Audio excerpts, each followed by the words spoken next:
ಮಾನ್ಯ ಬೆಂಗಳೂರು ಗ್ರಾಮಾಂತರ SP ಸಾಹೇಬರು ಬಂದಿದ್ದಾರೆ. ಶ್ರೀಯುತ ರವಿ ಡಿ ಚನ್ನಣ್ಣವರ್ ಸಾಹೇಬರು ಬಂದಿದ್ದಾರೆ. ಅವ್ರಿಗೆಲ್ಲರೂ ನಮ್ಮೆಲ್ಲರ ವತಿಯಿಂದ ಅವ್ರಿಗೆ ನಮಸ್ಕಾರಗಳನ್ನ ಹೇಳೋಣ. ಹಾಗೇನೆ ವೇದಿಕೆ ಮೇಲೆ ಇನ್ನಿತರ ಸಾಧಕರು ಬಂದಿದ್ದಾರೆ, ಅವ್ರಿಗೂ ನಮಸ್ಕಾರಗಳನ್ನ ಹೇಳೋಣ. ಇವತ್ತು ನಾವು ಎದಕ್ ಬಂದಿದ್ದೀವಿ ಅಂತ ತಮ್ಮೆಲ್ಲರಿಗೂ ಗೊತ್ತಿದೆ, ಹೌದಾ? ಹೌದು ತಾನೇ? ಕೆಲವರು ಗೊತ್ತಿಲ್ಲ ಅನ್ಸುತ್ತೆ ಆ ಕಡೆ ಲಾಸ್ಟ್. ಸೊ ಇವತ್ತು ನಾವು ಈ ಒಂದು ಕಾಂಪಿಟೇಟಿವ್ ಎಕ್ಸಾಮ್ಸ್ ಸಲುವಾಗಿ ನಮ್ಮ ಮಾನ್ಯ ಶ್ರೀಯುತ SP ಸಾಹೇಬ್ರವರ ಮಾರ್ಗದರ್ಶನ ಹಾಗೆ ಇನ್ನಿತರ ಸಾಧಕರು ಏನಿದ್ದಾರೆ ಅವ್ರ ಮಾರ್ಗದರ್ಶನ ತಿಳ್ಕೊಳ್ಳೋದಕ್ಕೆ ಬಂದಿದ್ದೀರಾ, ಹೌದಾ? ತಾವೆಲ್ಲರೂ ತಿಳ್ಕೊಬೇಕಾದ್ರೆ ಸೈಲೆಂಟ್ ಆಗಿದ್ರೆ ಎಲ್ಲರೂ ತಿಳ್ಕೊಬಹುದು. ಸೈಲೆಂಟ್ ಆಗಿಲ್ಲ ಅಂದ್ರೆ ನಮ್ಮ ಸಬರ್ಬನ್ ಸ್ಟೇಷನ್ ಖಾಲಿ ಇರ್ತವೆ, ಅಲ್ಲಿ ಹೋಗೋಣ. ಸೊ ಮೊದಲನೇದಾಗಿ ನನಗೆ ಈ ಕಾರ್ಯಕ್ರಮಕ್ಕೆ ಆಹ್ವಾನಿಸಿದಕ್ಕೆ ಸಾಹೇಬ್ರಿಗೆ ಮತ್ತೆ ಈ ಒಂದು ಇನ್ಸ್ಟಿಟ್ಯೂಷನ್ಗೆ ನಾನು ಧನ್ಯವಾದಗಳನ್ನ ತಿಳಿಸ್ತಾ ಇದ್ದೀನಿ.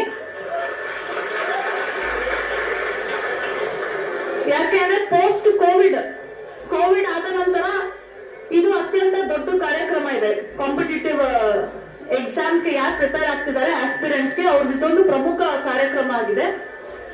ಸೊ ಈ ಕಾರ್ಯಕ್ರಮದಲ್ಲಿ ನಾವು ಏನ್ರ ಬಗ್ಗೆ ಕಾನ್ಸಂಟ್ರೇಟ್ ಮಾಡ್ಬೇಕು, ಹೇಗೆ ಓದ್ಬೇಕು, ಯಾವ್ಯಾವ ಆಪರ್ಚುನಿಟೀಸ್ ಇದೆ ನಿಮ್ಗೆ.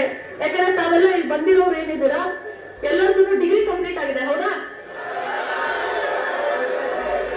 ಸೊ ಡಿಗ್ರಿ ಕಂಪ್ಲೀಟ್ ಆಗಿದೆ ಅಂದಿದ ತಕ್ಷಣ ತಮ್ದೆಲ್ಲರದ್ದು ನೆಕ್ಸ್ಟ್ ಮೇನ್ ಗುರಿ ಏನಿರುತ್ತೆ?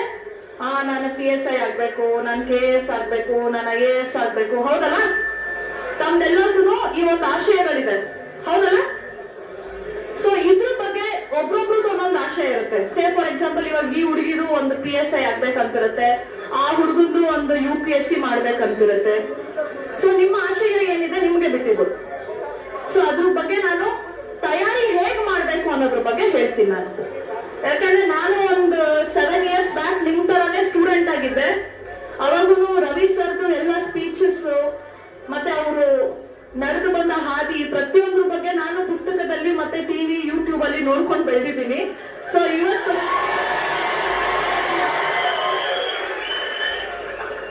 ಇವತ್ತು ನನ್ಗೆ ಆ ಸುವರ್ಣ ಅವಕಾಶ ಸಿಕ್ಕಿದೆ. ನಾನು KPSC ಕ್ಲಿಯರ್ ಮಾಡಿ ಶ್ರೀಯುತ ರವಿ ಸರ್ ಅವರ ಜೊತೆ ಸ್ಟೇಜ್ ಹಂಚ್ಕೋತಾ ಇದ್ದೀನಿ. ಇದಕ್ಕಿಂತ ಖುಷಿ ನನಗೆ ಮತ್ತೊಂದಿಲ್ಲ.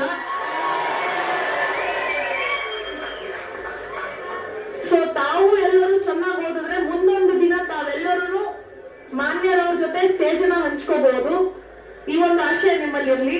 ನಾನು ಇಲ್ಲಿ DYSP ಆಗೋದ್ರಿಂದ ಮುಂಚೆ ಫಸ್ಟ್ PSI ಆಗಿದ್ದೆ. ಸೊ 2014 ಬ್ಯಾಚ್ PSI ನಾಗಿದ್ದೆ ನಾನು. ಅವಾಗ ರವಿ ಸರ್ ಅಲ್ಲಿ ಮೈಸೂರಿನಲ್ಲಿ SP ಆಗಿದ್ರು. ಸೊ ಅವರು ಕರೆದು ನನಗೆ ಒಂದೇ ಮಾತು ಹೇಳಿದ್ದು, ಚೆನ್ನಾಗಿ ಓದ್ತೀಯಾ, all the best, good luck, ನೀ ಮಾಡ್ತೀಯ, ನನಗೆ ಕಾನ್ಫಿಡೆನ್ಸ್ ಇದೆ, ನೀನ್ ಮಾಡು. ಸೊ ಆ ಕಾನ್ಫಿಡೆನ್ಸ್ ನನಗೆ ಇನ್ಸ್ಟಿಲ್ ಮಾಡಿದ್ದಾರೆ. ಆ ಕಾನ್ಫಿಡೆನ್ಸ್ ಅಲ್ಲಿ ನಾನು KPSC ಇಂಟರ್ವ್ಯೂನು ಅಟೆಂಡ್ ಮಾಡಿದೆ. ಇಂಟರ್ವ್ಯೂನಲ್ಲೂ KS AC ಆಗಿತ್ತು, ಬಟ್ DYSP ಬಂದೆ. ಯಾಕಂದ್ರೆ ನನಗೆ ಯೂನಿಫಾರ್ಮ್ ಸರ್ವಿಸ್ ಅಂದ್ರೆ ಬಹಳ ಇಷ್ಟ.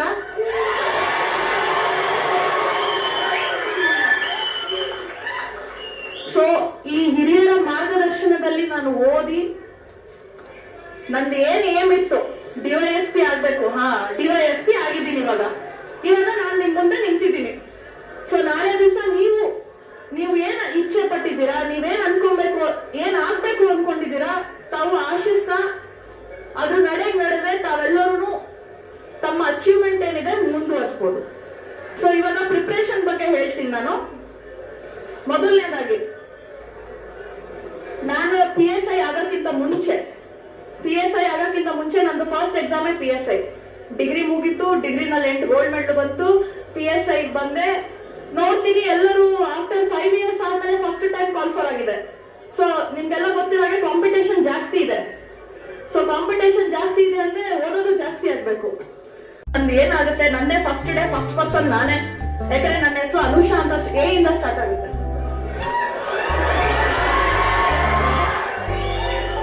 ಸೊ ಏನ್ ಮಾಡಕ್ಕಾಗುತ್ತೆ, ಏನ್ ಇಂಟರ್ವ್ಯೂನಲ್ಲಿ ಏನ್ ಕೇಳ್ತಾರೆ, ಪ್ರತಿಯೊಂದು ಇರುತ್ತಲ್ಲ, ಎಕ್ಸೈಟ್ಮೆಂಟ್ ಇರುತ್ತಲ್ಲ, ನಿಮ್ಗೂ ಇರುತ್ತಲ್ಲ ಎಕ್ಸೈಟ್ಮೆಂಟ್. ಆಯ್ತು.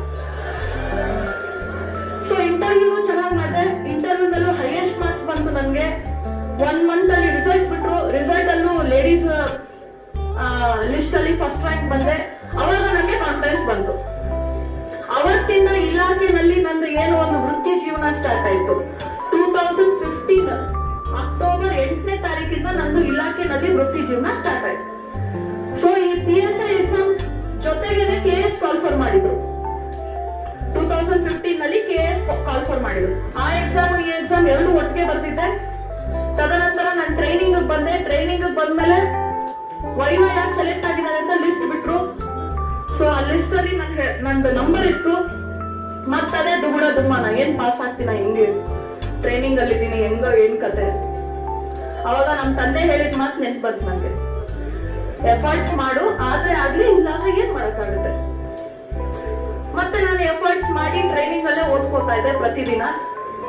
ಮತ್ತೆ ನಾನು ಪ್ರೊಬೇಷನರಿ ಅಂತ ಮೈಸೂರು ಸಿಟಿಯಲ್ಲಿದ್ದೆ. ಆ ಸಮಯದಲ್ಲೂ ಓದ್ತಾ ಇದ್ದೆ ನಾನು. ಒಂದ್ಸತಿ ಓದಿ 2017 ಮಾರ್ಚ್ 24ನೇ ತಾರೀಕು ನಂದು ಇಂಟರ್ವ್ಯೂ ಇತ್ತು.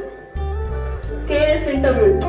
ಇಂಟರ್ವ್ಯೂಗೆ ಹೋಗ್ತೀನಿ, ಎಲ್ಲ ಘಟಾನುಘಟಿಗಳೆಲ್ಲ ಬಂದಿದ್ದಾರೆ. ಇವ್ರ ಮುಂದೆ ನನ್ನೇನ್ ಸೆಲೆಕ್ಟ್ ಆಗುತ್ತೋ ಇಲ್ವೋ ಅಂತ ದುಗುಡ ದುಮ್ಮಾನ. ಮತ್ತೆ ಆಮೇಲೆ ಇಂಟರ್ವ್ಯೂ ಅಟೆಂಡ್ ಮಾಡಿ ಕಾನ್ಫಿಡೆಂಟ್ ಆಗಿ ಬಂದೆ. ಇಂಟರ್ವ್ಯೂ ಚೆನ್ನಾಗಾಯ್ತು. ಅಂಡ್ ಅವ್ರು ಕೇಳಿದಕ್ಕಿಂತ ಎಲ್ಲ ಜಾಸ್ತಿ ನಾನೇ ಹೇಳ್ತಾ ಇದ್ದೆ. ಸೊ ಇಂಟರ್ವ್ಯೂ ಆಗಿ 1 ತಿಂಗಳಿಗೆ ಎಕ್ಸಾಕ್ಟ್ ಆಗಿ ರಿಸಲ್ಟ್ ಬಂತು. ರಿಸಲ್ಟ್ ಬಂದವಾಗ ನನ್ನ ಹೆಸರು ಫಸ್ಟ್ ಲಿಸ್ಟ್ ಅಲ್ಲಿ ಇದೆ. ಅದೇ ಫಸ್ಟ್ ಇದೆ. ನನ್ಗೆ ಆಶ್ಚರ್ಯ ಆಗೋಯ್ತು, ಅನುಷಾಗ್ ಅವ್ರು ಯಾರಿದ್ದಾರೋ ಏನು ಅಂತ. ಮತ್ತೆ ಡೇಟ್ ಆಫ್ ಬರ್ತ್ ನೋಡಿದೆ, 9/2/1992 ಅಂತಿದೆ. ನಂದೇ ಹೆಸರು ಅಂತ ಕನ್ಫರ್ಮ್ ಆಗೋಯ್ತು. ಆ ಒಂದು ಸಮಯದಲ್ಲಿ ಆಗಿರೋಷ್ಟು ಖುಷಿ ನಂಗೆ ಈ ಎಕ್ಸಾಮ್ ಬರೆಯುವಾಗೂ ಅಷ್ಟು ಖುಷಿ ಆಗಿರ್ಲಿಲ್ಲ.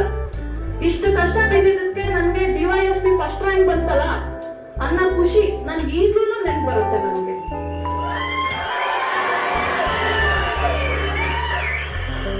ಸೊ ಇದು ಸಾಮಾನ್ಯವಾಗಿ ಹಾಗೆ ಬಂದಿಲ್ಲ. ಹಾರ್ಡ್ ವರ್ಕ್ ಇರಬೇಕು, ಹೌದಲ್ವಾ? ಹಾರ್ಡ್ ವರ್ಕ್ ಹೇಗ್ ಮಾಡಿದೆ ಅನ್ನೋದನ್ನ ನಾನು ಹೇಳ್ತೀನಿ. ಸೊ ಕೆಲವ್ರು ಏನ್ ಮಾಡ್ತೀವಿ, ನಾವು ಬರೇ ಓದು ಅಂದ್ರೆ ಬರೇ ಓದೋದು, ಇಲ್ಲ ಅಂದ್ರೆ ಫಿಸಿಕಲ್ ರನ್ನಿಂಗ್ ಮಾಡು ಅಂದ್ರೆ ಬರೇ ರನ್ನಿಂಗ್ ಮಾಡೋದು. ಈ ತರ ಮಾಡ್ಬಾರ್ದು. ನೀವೇನ್ ಬೇಕು, ದಿನಕ್ಕೆ 24 ತಾಸಿದೆ. 24 ತಾಸನ್ನ ಜುಡಿಷಿಯಸ್ ಆಗಿ ಡಿವೈಡ್ ಮಾಡ್ಬೇಕು. ಬೆಳಿಗ್ಗೆ ಎಷ್ಟೊತ್ತಿಗೆ ಹೇಳ್ತೀನಿ, ಸೇ ಫಾರ್ ಎಕ್ಸಾಂಪಲ್ ಈ ಹುಡುಗ ಬೆಳಿಗ್ಗೆ 4 ಗಂಟೆಗೆ ಕೆಲವ್ರು ಹೇಳ್ತಾರೆ, ಇನ್ ಕೆಲವರು 8 ಗಂಟೆಗೆ ಹೇಳ್ತಾರೆ, ಇನ್ ಕೆಲವ್ರು 10 ಗಂಟೆಗೆ ಹೇಳ್ತಾರೆ. ಇವತ್ತಿನ ದಿವಸ ನಾನು ಏನೇನ್ ಮಾಡ್ಬೇಕು, ಹೌದಲ್ವಾ? ಇವತ್ತು ಸೋಮವಾರ, ದಿನಾಂಕ 1/3/2021. ಇವತ್ತು ನಾನು ಏನ್ ಮಾಡ್ಬೇಕು ಲಿಸ್ಟ್ ಹಾಕೊಬೇಕು. 1 2 3 4 ಅಂತ ಲಿಸ್ಟ್ ಹಾಕೊಬೇಕು. ಲಿಸ್ಟ್ ಹಾಕೊಂಡು ನೀವು ಸೇ ಫಾರ್ ಎಕ್ಸಾಂಪಲ್ ಕೆಲವ್ರಿಗೆ ಟ್ರಾನ್ಸ್ಲೇಷನ್ ಕಷ್ಟ ಇರುತ್ತೆ, ಕೆಲವ್ರಿಗೆ ಎಸ್ಸೆ ರೈಟಿಂಗ್ ಕಷ್ಟ ಇರುತ್ತೆ, ಕೆಲವ್ರಿಗೆ ಮೆಂಟಲ್ ಎಬಿಲಿಟಿ ಕಷ್ಟ ಇರುತ್ತೆ. ಯಾವ್ದು ಕಷ್ಟ ಇರುತ್ತೆ ಅದನ್ನ ಲಿಸ್ಟ್ ಹಾಕೊಬೇಕು. ಕೆಲವ್ರು ಹೇಳ್ತಾರೆ ನಾನು 20 ತಾಸು ಹೋದೆ, 15 ತಾಸು ಹೋದೆ. ನೀವು ಎಷ್ಟು ತಾಸು ಹೋಗ್ತೀರಾ ಅದ್ ನಿಮಗ್ ಬಿಟ್ಟಿದ್ದು. ಕೆಲವರು 3 ತಾಸು ಹೋಗ್ತಾರೆ, ಕೆಲವರು 6 ತಾಸು ಹೋಗ್ತಾರೆ. ಡಿಪೆಂಡಿಂಗ್ ಅಪಾನ್ ಯೋರ್ IQ ಮತ್ತೆ ಗ್ರಾಸ್ಪಿಂಗ್ ಲೆವೆಲ್. ಹೌದಾ? ಅದು ಎಲ್ಲ ನಮ್ಮ ಮೇಲೆ ಡಿಪೆಂಡ್ ಆಗುತ್ತೆ. ಯಾಕೆ ಮುಂಗಾರು ಮಳೆ ಯಾವಾಗ ರಿಲೀಸ್ ಆಯ್ತು ಅಂತ ಎಲ್ಲರೂ ಹೇಳ್ತೀವಲ್ಲ. ಮತ್ತೆ ಓದೋದ್ರ ಬಗ್ಗೆ ಯಾಕೆ ನೆನ್ಪಿರೋದಿಲ್ಲ ನಮ್ಗೆ? ಮೆಂಟಲ್ ಎಬಿಲಿಟಿಗೂ ಯಾವ್ದಾದ್ರು ಒಂದು ಫಾರ್ಮುಲಾ ಇದೆ ಅಂದ್ರೆ ಅದು ನೆನಪಾಗೋದಿಲ್ಲ ನಮ್ಗೆ. ಮುಂಗಾರು ಮಳೆನಲ್ಲಿ ಪೂಜಾ ಗಾಂಧಿ ಫಸ್ಟ್ ಫಿಲಮ್ ಇದು ನೆನ್ಪಿರೋವಾಗ ಇದು ಯಾಕೆ ನೆನ್ಪಿರೋದಿಲ್ಲ? ಇಂಟ್ರೆಸ್ಟ್ ಕೊಟ್ಟು ಹೋಗ್ಬೇಕು. ಕರೆಕ್ಟ್ ಆಗಿ ಹೇಳಿದ್ರಿ. ಸೊ ನಾವು ಯಾವ್ದ್ರ ಬಗ್ಗೆ ಇಂಟ್ರೆಸ್ಟ್ ಕೊಡ್ತೀವಿ ಅದು ನಮ್ಮ short term memory, long term ಮೆಮರಿಯಲ್ಲಿ ಸೇವ್ ಆಗುತ್ತೆ. ಹೌದಾ? ಸೊ ನೀವು ಓದೋವಾಗ ಪ್ರತಿದಿನ ಏನ್ ಮಾಡ್ತೀರಾ, ಅಬ್ರಪ್ಟ್ ಆಗಿ ಸ್ಟಾರ್ಟ್ ಮಾಡ್ಬಿಡ್ತೀರಾ. ನೋ, ಹಂಗ್ ಮಾಡ್ಬಾರ್ದು. ಫಸ್ಟ್ ಸೈಲೆಂಟ್ ಆಗಿ ಕೂತ್ಕೊಳ್ಳಿ. 2 ನಿಮಿಷ ಡೀಪ್ ಬ್ರೀದಿಂಗ್ ಮಾಡ್ಬೇಕು. ಅನುಲೋಮ ವಿಲೋಮ ಡೀಪ್ ಬ್ರೀದಿಂಗ್ ಮಾಡ್ಬೇಕು.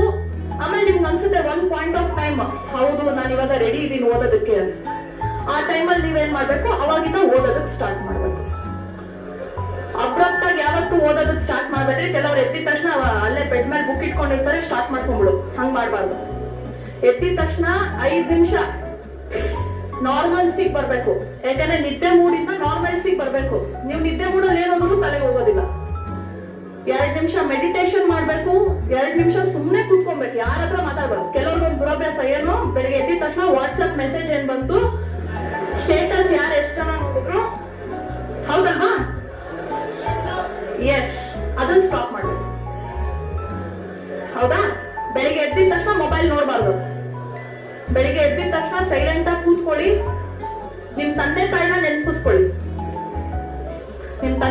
ಎಲ್ಲೋ ಇರ್ತಾರೆ, ಹೌದಾ? ಇಲ್ಲಿ ಕೆಲವರು ಬಾಗಲಕೋಟೆಯಲ್ಲಿ ವ್ಯವಸಾಯ ಮಾಡ್ತಿರ್ತಾರೆ.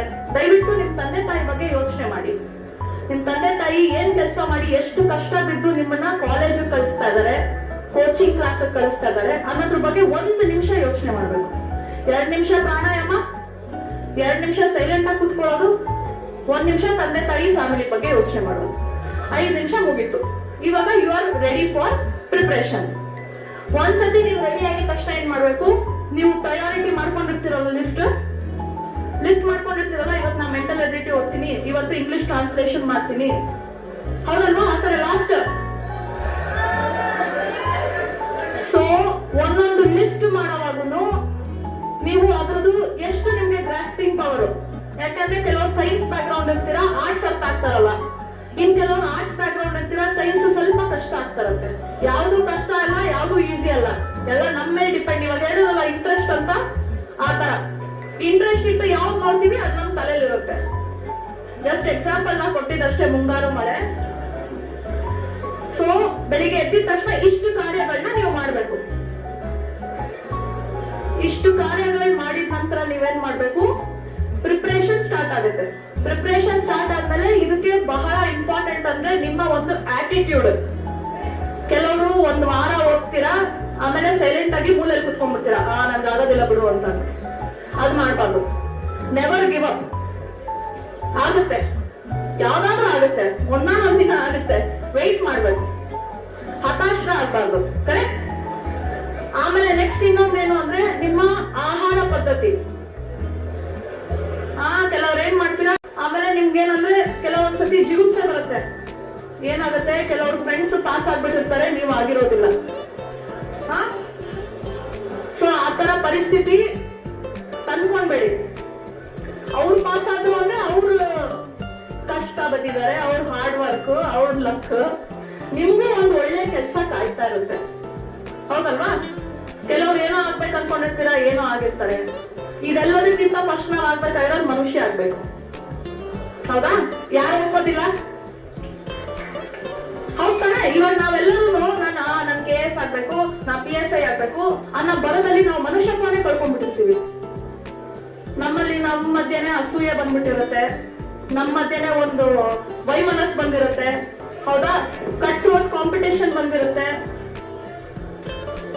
ಅಲ್ಲಿ ಮಧ್ಯದಲ್ಲಿ ಯಾರು ತಳ್ಳಾಡ್ತಿದ್ದೀರಾ, ದಯವಿಟ್ಟು ಹಂಗ್ ಮಾಡ್ಬೇಡಿ. ಹಿಂದಕ್ಕೆ ಹೋಗಿ, ಇಲ್ಲಾಂದ್ರೆ ಅಲ್ಲೇ ಕೂತ್ಕೊಳ್ಳಿ. ಆಮೇಲೆ ಈ ಮುಂದುವರೆ ಯಾರಿದ್ದೀರಾ, ದಯವಿಟ್ಟು ಜಾಗ ಇದ್ರೆ ಕೂತ್ಕೊಳ್ಳಿ.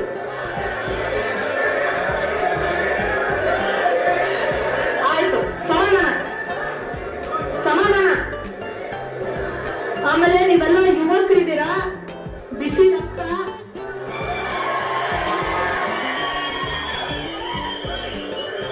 ಈ ಬಿಸಿ ರಕ್ತದ ಬರೋದಲ್ಲಿ ಕೆಲವರು ಏನ್ ಮಾಡ್ತಾರೆ, ಇಲ್ಲಿಗಲ್ ಆಕ್ಟಿವಿಟೀಸ್ ಇನ್ವಾಲ್ವ್ ಆಗ್ಬಿಡ್ತಾರೆ.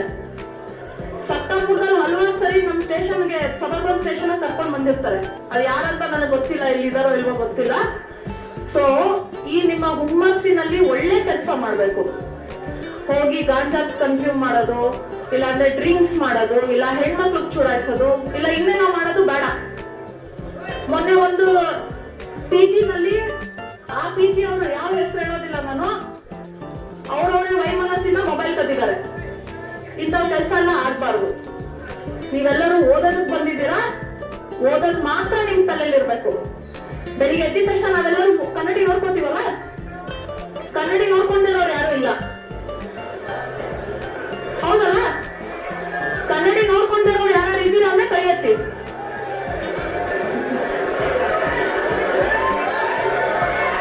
ಶಾಂತ. ಸೊ ಇವಾಗ ನಾವು ಬೆಳಿಗ್ಗೆ ಎದ್ದಿದ ತಕ್ಷಣ ಕನ್ನಡಿ ನೋಡ್ಕೋತೀವಿ. ಕನ್ನಡಿ ನೋಡ್ಕೊಳ್ಳೋವಾಗ ನಾವು ಬರೀ ನನ್ ಮುಖ ಹೀಗಿದೆ ಅಷ್ಟೇ ನೋಡ್ಕೊಬಾರ್ದು. ನಾವ್ ಏನ್ ಆಗ್ಬೇಕು ಅನ್ಕೊಂಡಿದೀವಲ್ಲ ಅದನ್ನ ನೋಡ್ಕೊಬೇಕು, ಹೌದಾ? ಇವಾಗ ಕೆಲವ್ರಿಗೆ ಆಸೆ ಇರುತ್ತೆ, ಏನು, ನಾನ್ ಯೂನಿಫಾರ್ಮ್ ಹಾಕೊಬೇಕು ನಂತರ.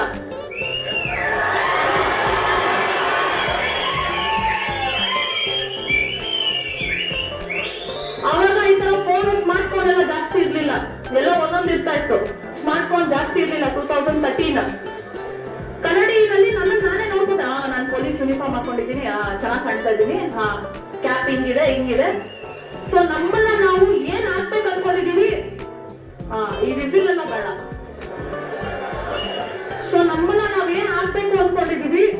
ಕನ್ನಡಿಯಲ್ಲಿ ನಾವು ಪ್ರತಿರೂಪನ ನೋಡ್ಕೊಳ್ಬೇಕು. ಅವಾಗನೇ ಏನಾಗುತ್ತೆ, ಪ್ರತಿದಿನ ನಮ್ಗೆ ಮೋಟಿವೇಟ್ ಆಗುತ್ತೆ. ಕನ್ನಡಿನಲ್ಲಿ ನೋಡ್ಕೊಂಡಿಲ್ಲ ಅಂದ್ರೆ ನಾವು ಬರೇ ನಂದು ಇದು ಸರಿಗಿದೆ, ಇದು ಪಿಂಪಲ್ ಆಯ್ತು ಅದೆಲ್ಲ ನೋಡ್ಕೊಂಡ್ಬಾರ್ದು. ಕನ್ನಡಿನಲ್ಲಿ ನಾವ್ ಏನಾಗ್ಬೇಕು ಅದನ್ನ ನೋಡ್ಕೊಬೇಕು. ಮತ್ ನೀವ್ ಯಾವ ಉದ್ದೇಶಕ್ಕೋಸ್ಕರ ಇಲ್ಲಿ ಬಂದಿದ್ದೀರಾ ಆ ಉದ್ದೇಶ ಫುಲ್ಫಿಲ್ ಆಗೋ ತನಕ ನೀವು ಆ ಕಡೆ ಈ ಕಡೆ ಡೈವರ್ಟ್ ಆಗ್ಬಾರ್ದು. ಇವಾಗ ಕುದುರೆ ನೋಡಿರ್ತೀರಲ್ವಾ, ಕುದುರೆ ನೀವು ಹಾಕಿರ್ತಾರೆ. ಯಾಕೆ ಹಾಕಿರ್ತಾರೆ? ಮುಂದೆ ನೋಡ್ಲಿ ಅಂತ. ಈ ಒಂದು ಪ್ರಿಪರೇಷನ್ ಟೈಮ್ ಅಲ್ಲಿ ನಾವು ಕುದುರೆ ತರಾನೇ ಇರ್ಬೇಕು. ಆ ಕಡೆ ಈ ಕಡೆ ನೋಡ್ಬಾರ್ದು. ಕೆಲವು ಫ್ರೆಂಡ್ಸ್ ಇರ್ತಾರೆ, ಕೆಲವೊಂದು ಫ್ರೆಂಡ್ಸ್ ಇರ್ತಾರೆ, ಇಲ್ಲ ಯಾವ್ದೋ ಒಂದು ಸಂದರ್ಭದಲ್ಲಿ ಯಾವ್ದೋ ಒಂದು ದುಶ್ಚಟಗಳಿಗೆ ದಾಸರಾಗ್ತೀರ. ಹಂಗಾಗ್ಬಾರ್ದು. ನಾನು ಅದಕ್ಕೋಸ್ಕರ ಇದನ್ನ ಹೇಳಿದ್ದು. ಇವಾಗ ಜಾಸ್ತಿ ಓದ್ತಾ ಯಾರೋ ಹೇಳ್ತಾರೆ ಡ್ರಿಂಕ್ಸ್ ಮಾಡು, ಗಾಂಜಾ ತಗೋ, ಆ ತರದ್ ಯಾವ್ದಕ್ಕೂ ನೀವು ಬಲಿಪಶು ಆಗ್ಬಾರ್ದು. ಕರೆಕ್ಟ್? ಸಪ್ತಾಪುರದಲ್ಲಿ ಯಾರಾದ್ರೂ ಅಂತವ್ರು ಸಿಕ್ಬಿಟ್ರಿ ಅಂದ್ರೆ ನಾನು ಸುಮ್ಮನೆ ಬಿಡೋದಿಲ್ಲ. ಡೆಫಿನೆಟ್ಲಿ ಕೇಸ್ ಹಾಕ್ತೀನಿ. ಕೇಸ್ ಹಾಕಿದ್ರೆ ಒಂದು ಸತಿ ಕೇಸು, ಕೋರ್ಟು, ಕಚೇರಿ ಅಂತ ಬಂತು ಅಂದ್ರೆ ನಿಮ್ಮ ಪ್ರಿಪರೇಷನ್ ಮತ್ತೆ ಲೈಫ್ ಸ್ಪಾಯ್ಲ್ ಆಗುತ್ತೆ. ಬೇಡ, ಹಾಗಾಗೋದ್ ಬೇಡ.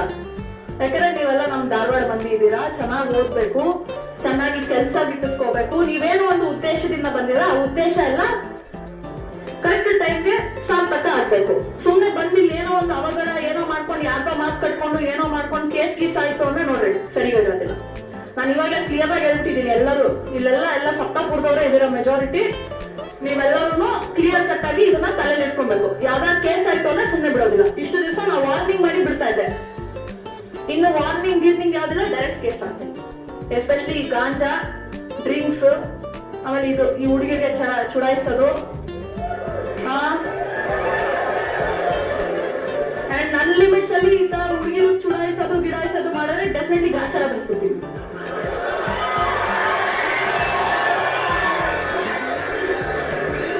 ಸೊ ಇವಾಗ ತಾವೆಲ್ಲರೂ ಪ್ರಿಪರೇಷನ್ ಬಗ್ಗೆ ಕೇಳಿದ್ದೀರಾ, ಹೌದಾ? ಇನ್ನು ನೆಕ್ಸ್ಟ್ ನಿಮ್ದು ಕಂಡಕ್ಟ್ ಬಗ್ಗೆ ಹೇಗಿರ್ಬೇಕು. ಕಂಡಕ್ಟ್ ಅಂದ್ರೆ ಹೇಗೆ ನೀವು ಇದ್ ಮಾಡ್ತೀರಾ, ರೆಪ್ರೆಸೆಂಟ್ ಮಾಡ್ತೀರಾ. ಗುರು ಹಿರಿಯರಿಗೆ ಯಾವಾಗ್ಲೂ ನೀವು ಗೌರವಿಸ್ಬೇಕು, ಹೌದಾ? ಕೆಲವ್ರು ಏನ್ ಮಾಡ್ತೀವಿ, ಸ್ವಲ್ಪ ಓದ್ತಾ ಇದ್ದಂಗೆ ತಲೆ ಮೇಲೆ ಕಿರೀಟ ಬಂದ್ಬಿಡುತ್ತೆ, ಯಾರಿಗೂ ರೆಸ್ಪೆಕ್ಟ್ ಕೊಡೋದಿಲ್ಲ. ಹಂಗ್ ಮಾಡ್ಬಾರ್ದು. ಹಂಗ್ ಮಾಡಿದ್ರೆ ಅದ್ರದ್ದು ಎಫೆಕ್ಟ್ ನೀವೇ ತಗೋತೀರಾ, ಬೇರೆ ಯಾರು ತಗೊಳೋದಿಲ್ಲ.